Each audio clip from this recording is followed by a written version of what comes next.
Hello guys, সবাইকে আন্তরিক শুভেচ্ছা এবং অভিনন্দন জানিয়ে শুরু করছি আমাদের আজকের এই ভিডিওটি। আজকে আমরা ইউরোপের আরও একটি সেনজেন দেশ, সেটা হচ্ছে ফিনল্যান্ড, এবং ফিনল্যান্ডের ওয়ার্ক ভিসা নিয়ে কথা বলবো।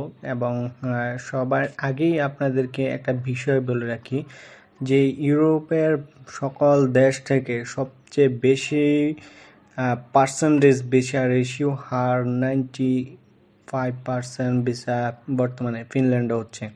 তো it's a very opportunity Schengen কান্ট্রির জন্য, সেনজেনে যারা যেতে চায় তাদের জন্য। তো আসলে সেনজেন সম্পর্কে তো আসলে সবারই মোটামুটি ধারণা আছে। সেনজেনের একটা ভিসা পেলে সারা সেনজেন যতগুলো কান্ট্রি আছে সকলগুলোতে ভিজিট করা যায়, এবং সেনজেনের যতগুলো দেশ আছে সবচেয়েতে সহজে ওয়ার্ক পারমিট প্রসেস করে ভিসা পাওয়া একদম সহজ। সেজন্য আপনাকে বাংলাদেশের বাহিরেও যেতে হবে না ভিসার জন্য।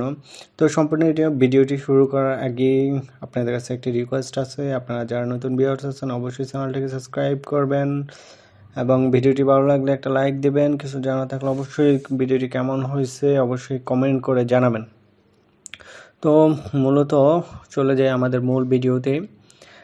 আজকের যে মূল বিষয় হচ্ছে ফিনল্যান্ডের বিষয়ে কিছু ধারণা দিই। যে ফিনল্যান্ড হচ্ছে উত্তর গোলার্ধের একটি দেশ, সেটাতে আসলে রাশিয়া এবং সুইডেনের বর্ডার দুই পাশে। এবং ফিনল্যান্ড যেহেতু উত্তর গোলার্ধের দেশ, ওখানে প্রচুর পরিমাণ ঠান্ডা। সপ্তাহে কোনো সময় 2 সপ্তাহ 3 সপ্তাহ এক টানা সূর্য ওঠে না, আবার কখনো এক টানা সূর্য যায় না। এরকম একটি বিচিত্র প্রাকৃতিক অপরূপ সৌন্দর্যের দেশ হচ্ছে ফিনল্যান্ড। তো ফিনল্যান্ডের মানুষ অনেক সুখী দেশ। ফিনল্যান্ডকে বা পৃথিবীর সবচেয়ে সুখী দেশ বলা হয়। তো ফিনল্যান্ডের মানুষ খুবই ফ্রেন্ডলি। আপনারা যেমনিভাবে যে কোনোভাবে ফিনল্যান্ডে গেলেই দেখবেন যে আপনাদেরকে সবাইকে অনেক হেল্প করছে, ফ্রেন্ডলিভাবে চলাফেরা করছে, একদম সব কিছু ইজি।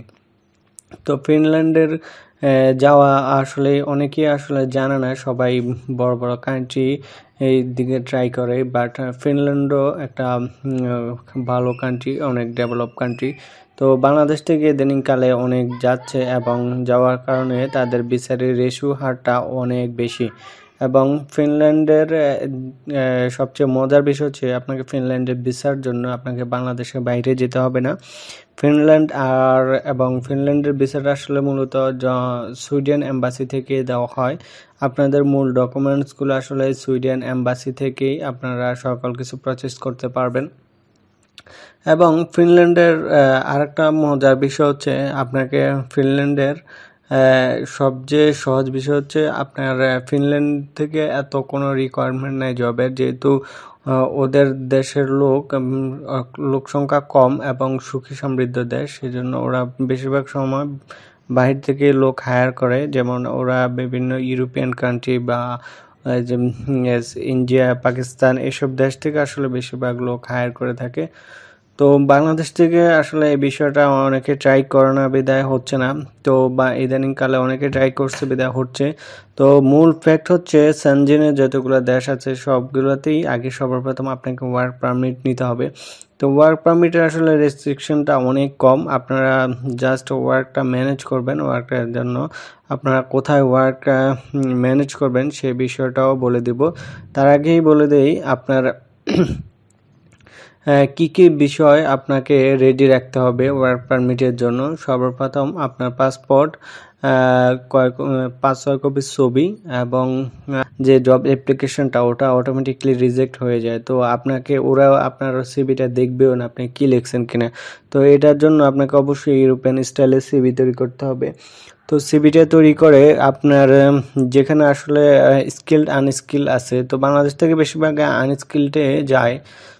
তো আনস্কিল্ডে যারা যায় তাদের জন্য আসলে রেস্টুরেন্ট আছে, ক্লিনার আছে এবং এগ্রিকালচারাল ডিপার্টমেন্ট আছে। এই 3 ডিপার্টমেন্ট আপনারা এই জব সাইটে সার্চ করবেন। সার্চ করে আপনারা সেখানে জব অ্যাপ্লিকেশন করতে পারেন। এবং সেখান থেকে আসলে তেমন কিছু না, যেহেতু ওইখানে ফিনিশের একটা ল্যাঙ্গুয়েজ সিস্টেম আছে, বাট ওটা আপনাকে যদিও কিছু জিজ্ঞেস করা হয় ওরা আপনাকে ইংলিশে জিজ্ঞেস করবে।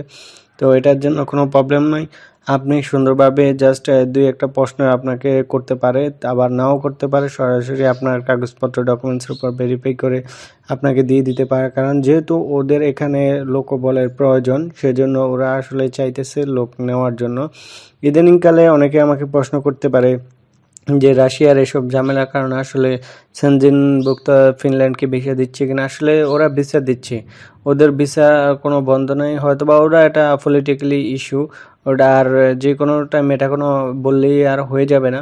তো এটার জন্য অনেক কিছু আছে। আর যেহেতু সেনজেনে একবার ফিনল্যান্ডে ঢোকার পরে আপনি চাইলে অন্য দেশেও চলে যেতে পারবেন, এটার জন্য কোনো প্রবলেম নাই। তো এই ছিল আজকের ভিডিওটি। সবাই ভালো থাকবেন, সুস্থ থাকবেন, এবং ভিডিওটি ভালো লাগলে অবশ্যই চ্যানেলটিকে সাবস্ক্রাইব করবেন এবং ভিডিওটিতে একটি লাইক দিবেন। সবাইকে ধন্যবাদ।